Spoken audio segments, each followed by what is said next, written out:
You're really useless. How many years have you been working for this company? I'm sorry. How many times has she berated me today? I look up fearfully, and there is the manager with angry eyes. I really wished I had someone more competent. Fix this, okay? Yes. She handed me the document that she claimed had many errors. As I left, I heard my coworkers snickering behind me.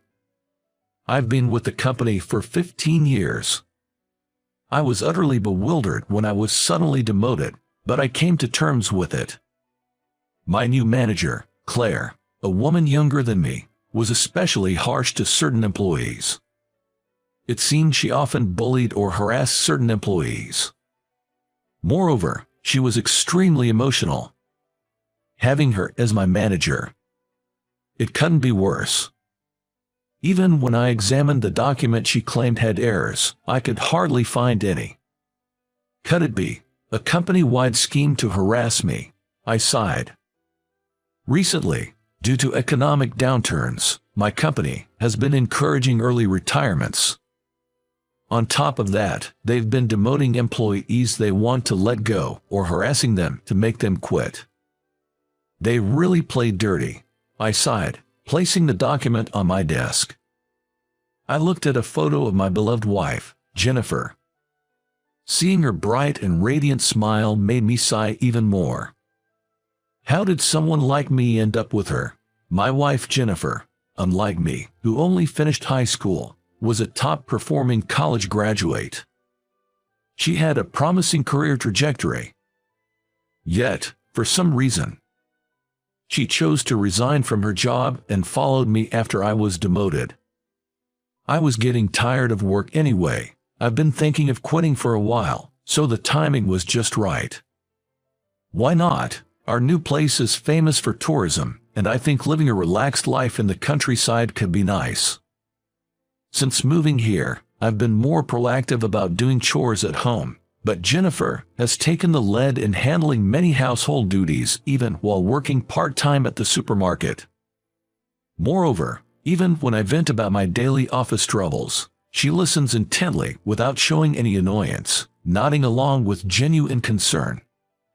Sometimes she'd exclaim, "What's up with that?" and would side with me, condemning my overbearing Claire. When I was working full-time, I couldn't do much as a wife, but now I'll do everything I can. She was a thoughtful, kind-hearted wife I could be proud of and respect. But to be honest, I felt inferior to her. What a pity for her to have a husband like you. Suddenly becoming aware, I turned to look behind me. Claire, you even have a picture of her on your desk. You really adore your wife, huh? And rumors say she was more competent at her job than you. What a waste, making her quit and dragging her all the way to this rural place like Nebraska. With a sneering and sleazy smile, she stared at Jennifer's photo. Your wife really has it tough, doesn't she? Wouldn't it be better for her if you two divorced? Holding back my rage, I bit my lip. Maybe I have been a burden to my wife. But it's none of her business. If it were just about me, I could endure it. But I couldn't stand her talking about my wife. I didn't want to hear that. I felt the urge to let my anger take control. I wanted to shout back at her. Those thoughts consumed me. But if I did and ended up getting fired, it would only cause more trouble for Jennifer. Still, I didn't want to let her remarks go. I clenched my fists, taking a deep breath. Then, the office phone rang. I quickly picked it up. Yes, this is Bob. Hey, I'm at the front desk right now. Can I come over? Huh, Jennifer, why are you here? That call really caught me off guard. Jennifer, who was supposed to be at home, was on the line. You forgot your lunch at home today, right? So, I brought it for you. Yeah, I did forget it, but I texted you that I'd just buy something. I know. But since I was shopping near the office, I thought I'd drop it off. Oh, thanks, but I'm busy with work, so head home soon, okay? I know. With that, she hung up. As I put down the receiver, I locked eyes with Claire, who looked taken aback. Your wife came all the way to the office, just to deliver lunch. That's unbelievable. I didn't expect her to either. Sigh, can't get a promotion, treats his wife like a maid. You're such a loser. Whispering those words, she walked away. I covered my ears for a moment, glaring at her retreating figure. Hello, I'm Bob's wife. In no time, Jennifer entered the office. Seeing her, I was at a loss for words. She was in her usual attire, but it was clear she dressed up for the occasion, wearing a beautiful pastel-colored dress. Jennifer has a great figure. The dress perfectly accentuated her curves.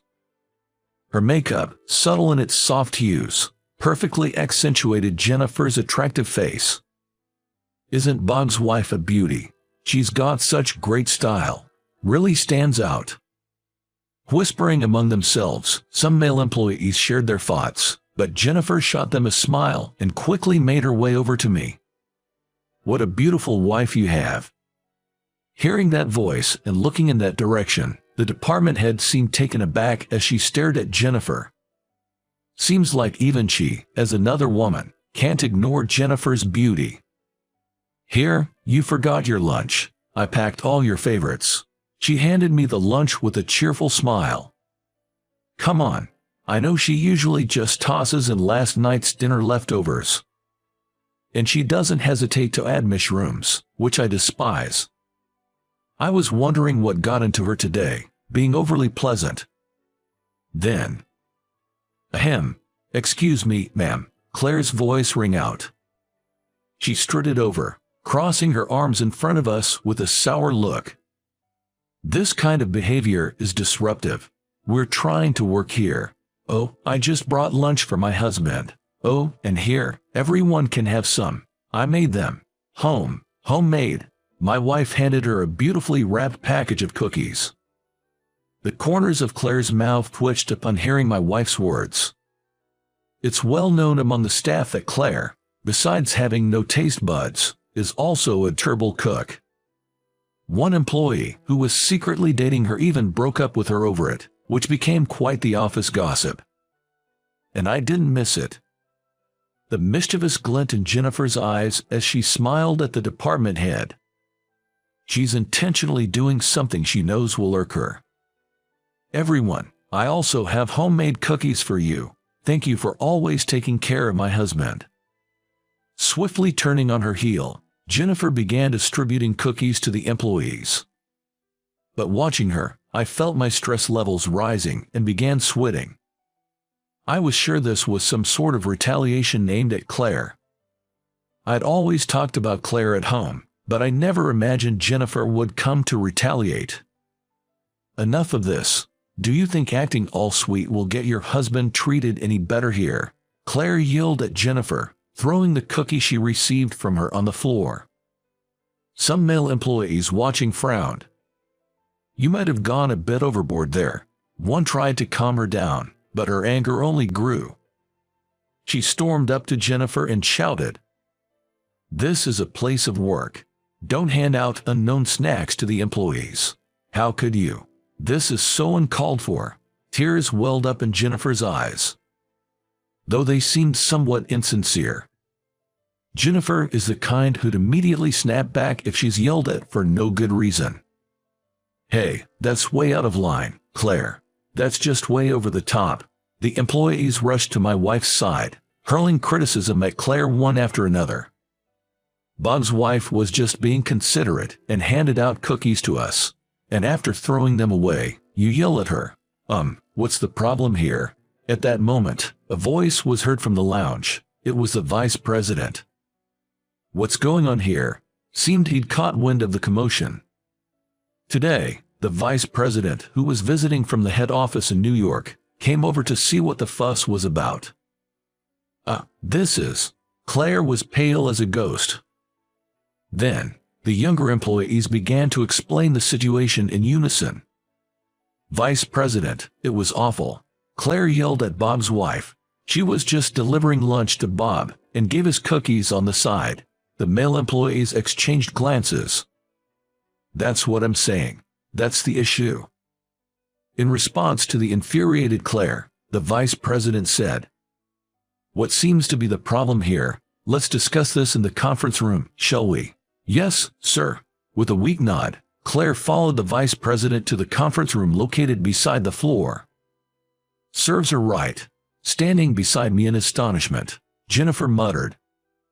Soon after, it was decided that Claire would be transferred to a different department. It was a demotion in all but name. It came to light that she had been bullying employees, like with the recent incident with Jennifer. As a result, she was to be punished.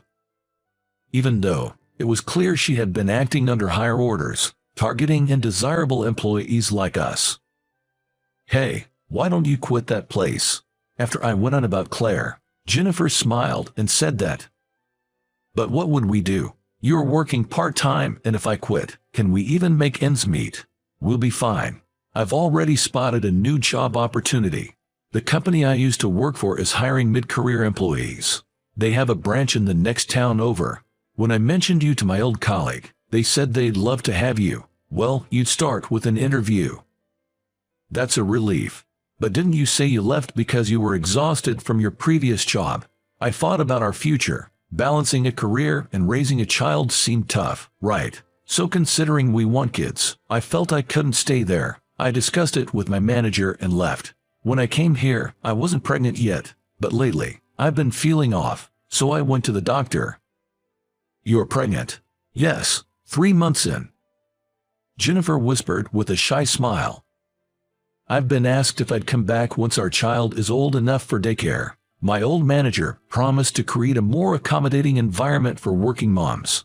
She looked so happy talking about it." "So, just ditch your current job. A company that bullies its employees will go under eventually."